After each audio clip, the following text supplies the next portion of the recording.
చెల్లెమ్మలకు అందరికీ మాట చెప్పి వాళ్ళందరినీ కూడా అడ్డగోలుగా మోసం చేశా. ఈరోజు జగనే ఉంటే ఈ పథకాలన్నీ రావడమే కాకుండా ఈ చదువుకుంటా ఉన్న ఈ పిల్లలకు విద్యా దీవెన వసతి దీవెన కింద వాళ్ళ ఫీజులు కూడా జగన్ కట్టి ఉండేవాడు. అవి కూడా మోసం చేశాడు. పొదుపు సంఘాల అక్క చెల్లెమ్మలకు 0 వడ్డీ కింద డబ్బులు జమ చేయాలి, అది మోసం చేశాడు. అది కూడా ఇవ్వకుండా ఇలా ప్రతి ఏరియాలోనూ కూడా ప్రతి ఒక్కరిని కూడా రైతులను మొదలు పెడితే రైతులను, చిన్న పిల్లలను, పెద్ద పిల్లలను, అక్క చెల్లెమ్మలను ప్రతి ఒక్కరిని కూడా మోసం చేసిన ఈ చంద్రబాబు ఏ ఒక్కరూ కూడా ప్రశ్నించకూడదు, ఏ ఒక్కరూ రోడ్ల మీదకి రాకూడదు, ఏ ఒక్కరూ చంద్రబాబు నాయుడు గారిని నిలదీయకూడదు అని రాష్ట్ర వ్యాప్తంగా రెడ్ బుక్ పాలన సాగిస్తా ఉన్నారు. రెడ్ బుక్ పాలనలో చంద్రబాబు నాయుడు ఆయన కొడుకు రాష్ట్రంలో రెడ్ బుక్ పాలన వాళ్ళు తెరిచి కక్ష సాధింపు చర్యలు వాళ్ళు చేస్తూ ఉంటే అక్కడి నుంచి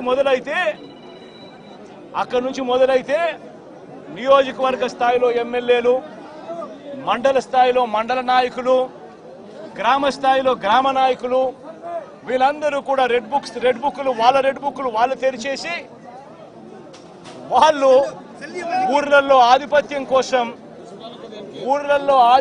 కోసం ఏ రకంగా వ్యవస్థలను భ్రష్టుపట్టిస్తూ పోలీసులను నిస్తేదం చేస్తూ పోలీసుల సమక్షంలోనే ఏ రకంగా లా అండ్ ఆర్డర్ను నాశనం చేస్తా ఉన్న పరిస్థితి ఈ గ్రామంలో, ఈ సీతారాంపురం గ్రామంలో సుబ్బరాయుడన్న కుటుంబానికి జరిగిన అన్యాయం ఒక్కసారి గమనిస్తే ఇక్కడే కనిపిస్తుంది. ఇదే గ్రామంలో ఆధిపత్యం కోసం బూతుల్లో ఏజెంట్ల కింద కూర్చున్న వాళ్ళు, సుబ్బరాయుడన్న కుటుంబం బూతుల్లో ఏజెంట్ల కింద కూర్చున్నారని ఇదే గ్రామంలో అదే రోజు సుబ్బరాయుడన్న ఒక్క కుటుంబమే కాకుండా మిగిలిన 3 కుటుంబాలు కూడా బూతుల్లో ఏజెంట్ల కింద కూర్చున్నారని చెప్పి పెద్దిరెడ్డి కుటుంబం, నాగశేఖర్ వాళ్ళ ఫ్యామిలీ, పల్లం శేఖరు, పెద్దిరెడ్డి కుటుంబం సభ్యులు, వీళ్ళందరినీ కూడా ఈ గ్రామానికి సంబంధించిన ఇక్కడ నాయకుడు మన నారపురెడ్డి వీళ్ళందరినీ కూడా చంపాలి అని ఏకంగా ఎంత దారుణంగా ఈ గ్రామంలో జరిగిన రాజకీయాలు చూస్తే నిజంగా ఆశ్చర్యం అనిపిస్తుంది. అసలు ఈ గ్రామంలో, ఈ రాష్ట్రంలో లా అండ్ ఆర్డర్ ఉందా లేదా అన్నదానికి ఈ గ్రామంలో జరిగిన ఘటన ఒక ఉదాహరణగా కూడా చరిత్రలో ఎప్పుడు కూడా నిలిచిపోతుంది.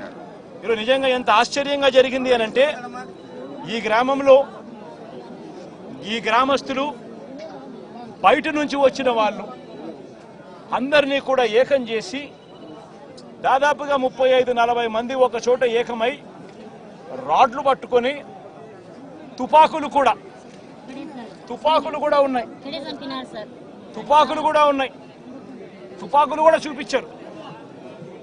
రాడ్లు పట్టుకొని కర్రలు పట్టుకొని కత్తులు పట్టుకొని వాళ్ళ గ్రామానికి వాళ్ళంతా కూడా ఇక్కడ చేయడానికి, స్వైర విహారం చేయడానికి అందరూ కూడా ఏకమవుతా ఉంటే ఇదే గ్రామంలో నివాసం అంటా ఉన్న నారపురెడ్డి ఎస్ఐకి ఫోన్ చేసింది 9:30 గంటలకు ఫోన్ చేశాడు. 9:30కు ఫోన్ చేసి గ్రామంలో వాతావరణం సరిగ్గా లేదు, బయట నుంచి కూడా వ్యక్తులు వచ్చారు, వీళ్ళందరి చేతుల్లో రాడ్లు కనిపిస్తా ఉన్నాయి, కత్తులు కనిపిస్తా ఉన్నాయి, వీళ్ళ చేతుల్లో తుపాకులు కూడా ఉన్నాయి, గ్రామంలో వాతావరణం సరిగ్గా లేదు, దయచేసి గ్రామాన్ని ఏదో జరిగే కార్యక్రమం జరగబోతా ఉన్నట్టుగా అనిపిస్తా ఉంది, దయచేసి పోలీసులు రండి అని చెప్పి నారపురెడ్డి రాత్రి 9:30 గంటలకు ఎస్ఐకు తాను ఫోన్ చేస్తే ఎస్ఐ ఆ తర్వాత కొద్దిసేపటికి ఎస్ఐ రావడం జరిగింది. ఎస్ఐతో పాటు ఇద్దరు కానిస్టేబుళ్ళు వచ్చి గ్రామానికి వచ్చి గ్రామంలో ఉన్న పరిస్థితులన్నీ కూడా చూసి ఎస్ఐ సిఐకి ఫోన్ చేయడము, డిఎస్పీలకు ఫోన్లు చేయడము వీళ్ళ కళ్ళ ముందనే కనిపిస్తూ ఉంది. చేస్తూ ఉన్నాడు కానీ ఎవడు ఫోర్స్ పంపించడు. మనుషులు కనిపిస్తూ ఉన్నారు కానీ అక్కడే కానీ ఎవడు కూడా ఆపే కార్యక్రమం చేయరు. చేతుల్లో రాడ్లు కనిపిస్తూ ఉన్నాయి, చేతుల్లో కత్తులు కనిపిస్తూ ఉన్నాయి, మనుషులు తిరుగుతూ ఉన్నారు. మనుషులు ఏదో ఘటన జరగబోతా ఉందని తెలుస్తూ ఉంది.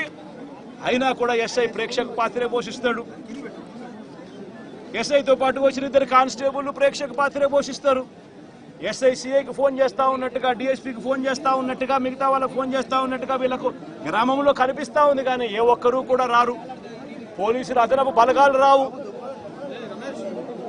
సాక్షాత్తు పోలీసుల సమక్షంలో ఇదే సీతారాంపురం అనే ఇదే గ్రామం జిల్లా కేంద్రమైన నంద్యాలకు కేవలం 15 కిలోమీటర్ల దూరంలో ఉంది.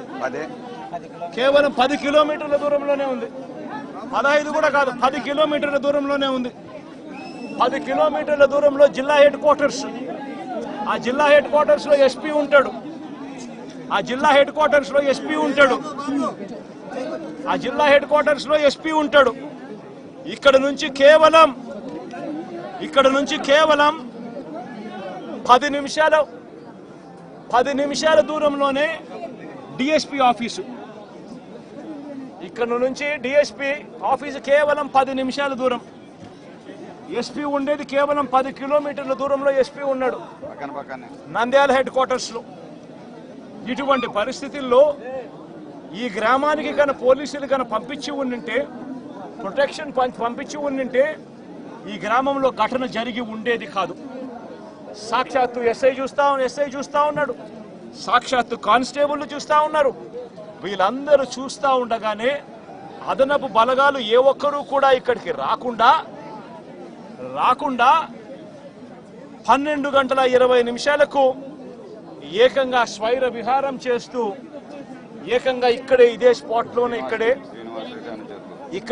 స్పాట్లోనే ఈ గ్రామానికి సంబంధించిన అన్యాయమైన నాయకుడు, ఇక్కడ సంబంధించిన ఎమ్మెల్యేకి సంబంధించిన ప్రోద్బలం, ఇక్కడికి సంబంధించిన చంద్రబాబు నాయుడు గారు లోకేష్ గారు వాళ్ళిద్దరి అండదండలు, వీళ్ళందరి అండదండలతో పోలీసులు ఎవరూ కూడా పంపించకుండా, పోలీసులు ఎవరూ కూడా ఇక్కడికి రాకుండా సాక్షాత్తు ఎస్ఐ సమక్షంలో, సాక్షాత్తు ఇద్దరు కానిస్టేబుల్ సమక్షంలో స్వైర విహారం చేస్తూ ఏకంగా నరకడం జరిగారు.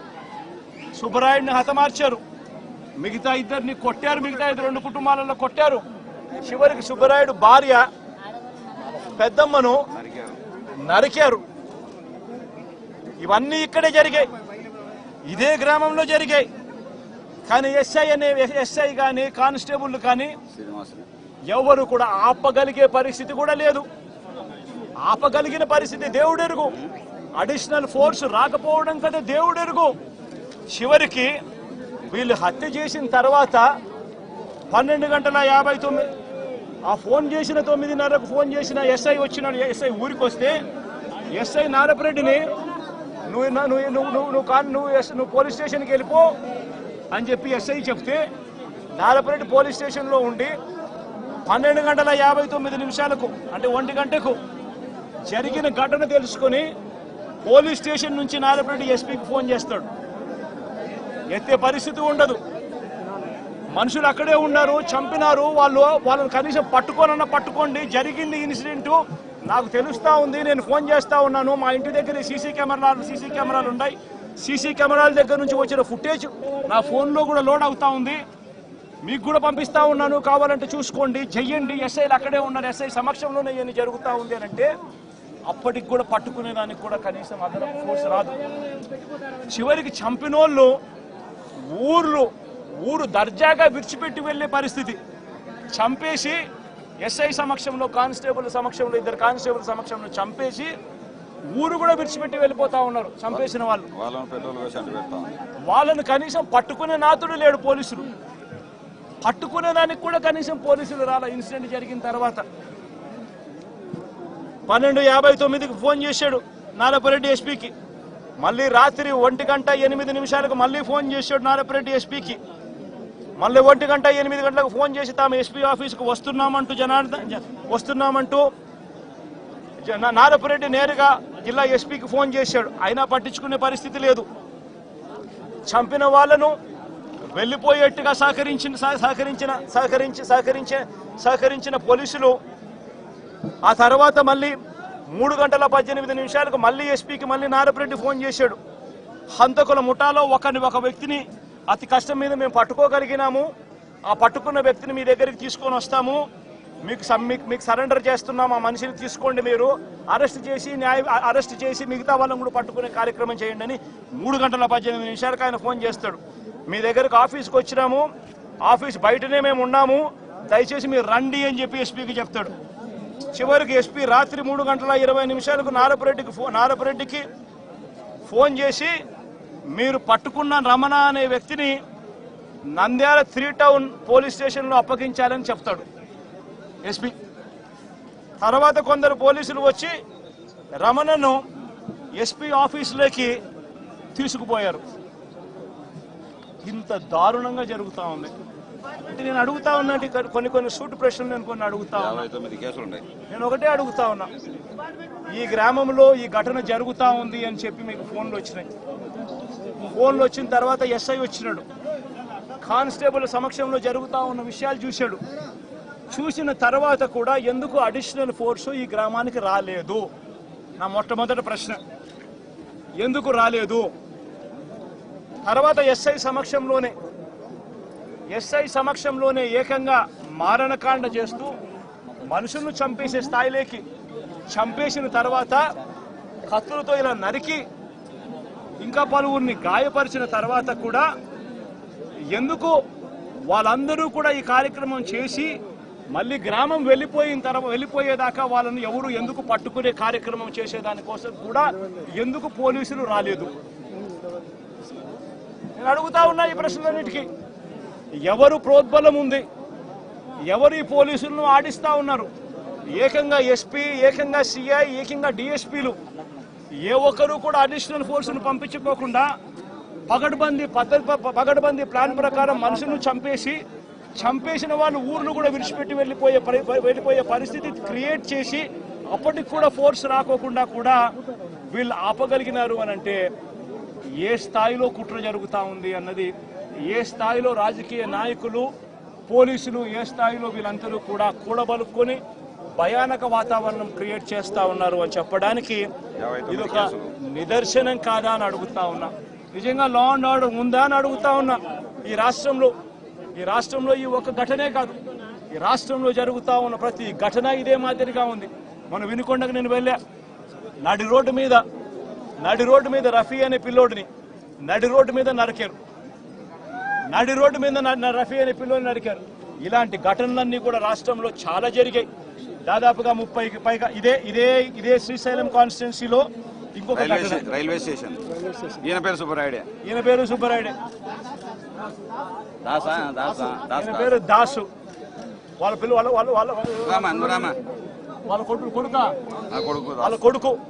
వాళ్ళ కొడుకు నా దగ్గరికి వచ్చి, అన్న మా ఇదే కాన్స్టిట్యున్సీ నాది, మా నాన్న దాసు, మా నాన్నను కూడా జూన్ 26వ తారీఖున పట్టపగులు 12 గంటలకు ఇదే మాదిరిగానే చంపారని చెప్పి దాసున ఇదే కాన్స్టిట్యున్సీ ఈ మాదిరిగా ఫోటోలు చూపిస్తా ఉన్నాడు. ఎస్ఐ కూడా చెప్పాడు. ఇక్కడ ఆశ్చర్యం ఏమిటంటే ఇన్సిడెంట్ జరగనిస్తారు, చంపేస్తారు, భయానక వాతావరణం క్రియేట్ చేస్తారు. ఆ తర్వాత తప్పనిసరి పరిస్థితిలో కేసు పెట్టాల్సిన పరిస్థితి వచ్చినప్పుడు ఆ కేసును ఆ చిన్న ముద్దాయిల దగ్గర, చిన్న మనుషుల దగ్గరనే ఆ కేసు ఆపేస్తా ఉన్నారు. ఆ కేసును అక్కడ ఆపితే ఇటువంటి ఘటనలు ఆగిపోతాయా? చేపించిన వాళ్ళు ఎవరు? చేయించిన వాళ్ళు ఎవరు? ఆ ఎమ్మెల్యేల పేర్లు ఎందుకు రావడం లేదు కేసుల్లోకి? ఎందుకు వాళ్ళను కూడా ముద్దాయిలుగా ఎందుకు చేర్చడం లేదు? ఎప్పుడైతే వాళ్ళను కూడా చేర్చడం మొదలు పెడతామో, ఎప్పుడైతే చేసిన తప్పుకు, ఎందుకు ఇదే ఘటన సుబ్బరాయుడిని చంపినారు. నేను అడుగుతా ఉన్నా, సుబ్బరాయుడిని చంపిన వాళ్ళు అదే శ్రీనివాస్ అనే వ్యక్తి. వీళ్ళు వాళ్ళ కాల్ రికార్డ్స్ చూస్తే వాళ్ళు బుడ్డా రాజశేఖర రెడ్డికి ఫోన్ చేసిండరా, వాళ్ళు ఆ తర్వాత చేసిన వాళ్ళకు ఫోన్ చేసిండరా? ఆ కాల్ రికార్డ్స్ చూస్తే సరిపోదా? తెలీదా? వాళ్ళు మర్డర్ జరగకముందు, మర్డర్ జరిగిన తర్వాత ఎవరికి ఫోన్ చేశారని చెప్పి వాళ్ళని చూసుకొని అది తీసుకొని వచ్చి వాళ్ళని బొక్కలు పెట్టలేరా? ఎందుకు పెట్టలేకపోతా ఉన్నారు? ఎందుకు ఆ కేసును వాళ్ళ దాకా పోనీకోకుండా ఆపుతున్నారు? ఇదే విషయం వినుకొండలో కూడా జరిగింది. ఇదే విషయం ప్రతి చోట కూడా ఇదే మాదిరిగానే జరుగుతూ ఉంది. రాష్ట్రంలో పూర్తిగా లా అండ్ ఆర్డర్ క్షీణించిపోయిన పరిస్థితి. నేను ఒకటే చెప్తా ఉన్నా, జరిగిన ఈ ఘటన ఖచ్చితంగా హైకోర్టులో గట్టిగా దీనికి సంబంధించి హైకోర్టు అవసరమైతే సుప్రీంకోర్టు దాకా కూడా తీసుకొని పోయే కార్యక్రమం చేస్తాం. ఈ గ్రామంలో వీళ్ళందరికీ రక్షణ ఏజెంట్లుగా కూర్చున్న వీళ్ళందరికీ కూడా రక్షణ లేదు అని భయపడే పరిస్థితి నుంచి రక్షణ ఖచ్చితంగా పోలీసులు కల్పించాలి అని చెప్పి కోర్టుల ద్వారా ఉత్తర్వులు తీసుకొని వచ్చి ఖచ్చితంగా ఈ గ్రామంలో పికెట్ ఏర్పాటు అయ్యేట్టుగా ఖచ్చితంగా చేసి ఖచ్చితంగా వీళ్ళని కాపాడుకునే కార్యక్రమం ఖచ్చితంగా జరగాలి. అప్పుడే డెమోక్రసీ అన్నది రాష్ట్రంలో బతికే ఉంది అన్నది కొద్దో గొప్ప కనీసం ఎవరికైనా కూడా అర్థమయ్యే పరిస్థితి అన్న కనీసం ఉంటుంది. ఇదొకటే కాకుండా హత్య చేసిన వాళ్ళను మాత్రమే కాదు, హత్య చేయించిన వాళ్ళను కూడా ఖచ్చితంగా కేసులు పెట్టాలి. ఖచ్చితంగా వాళ్ళను కూడా ముద్దాయిలుగా చేరుస్తూ ఖచ్చితంగా వాళ్ళను కూడా జైల్లో పెట్టించే కార్యక్రమం జరగాలి. ఇది ఖచ్చితంగా డిమాండ్ చేస్తూ ఉన్నాం. ఈ మాదిరిగా ఇది ఖచ్చితంగా ఇవన్నీ చేస్తేనే రాష్ట్రంలో ఈ అరాచకాలు ఆగిపోతాయి. లేదనేటట్టుగా అయితే ఇదే ఎమ్మెల్యే, స్థానిక ఎమ్మెల్యే ఇదే బుడ్డా రాజశేఖర రెడ్డి తాను ఆ వీడియో క్లిప్పింగ్ ఇదే తాను ఆత్మకూరులో విజయోత్సవ సభ అని చెప్పి మీటింగ్ పెట్టి ఇదే బుడ్డా రాజశేఖర రెడ్డి అనే వ్యక్తి ఇదే స్థానిక ఎమ్మెల్యే మాట్లాడిన మాటలు ఒకసారి ప్రతి మీడియా ఛానల్కు నేను చెప్తా ఉన్నా, ఆ టెలికాస్ట్ చేయండి. మీ వీడియో ఛానల్, మీ టీవీ ఛానళ్లలో, మీ యూట్యూబ్ ఛానళ్లలో ఖచ్చితంగా ఇది టెలికాస్ట్ కూడా చేయండి. ఆత్మకూరులో విజయోత్సవ సభ పెట్టి ఒక ఎమ్మెల్యే మాట్లాడిన మాటలు, ఇదే స్థానిక ఎమ్మెల్యే మాట్లాడిన మాటలు, తాను మాట్లాడుతూ తాను అన్న మాటలు తెలుగుదేశం కాదు సార్, ఇది మోసం దేశం. పచ్చబిల్లలు ఇచ్చి అందరిని చంపమని పంపించారు.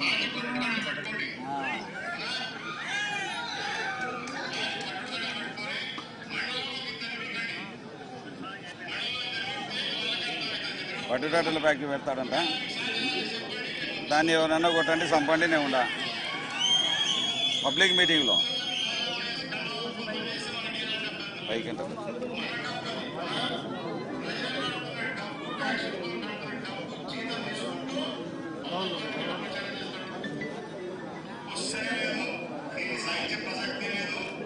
మండలానికి ఇతన్ని చంపాలంట. మండలానికి